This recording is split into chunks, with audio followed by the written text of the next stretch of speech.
এই পাওয়ার যেটা আজকে 16,000 কোটি টাকা খরচা করে 1600 মেগাওয়াটের যে ইউনিট আজকে এটা ইনাগুরেশন হলো, ইটস এ ল্যান্ডমার্ক প্রজেক্ট।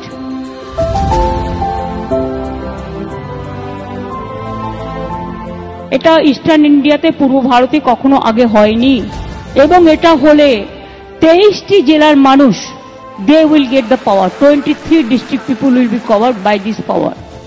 শুধুমাত্র এই প্রজেক্টে 15,000 মানুষের কাজ হবে।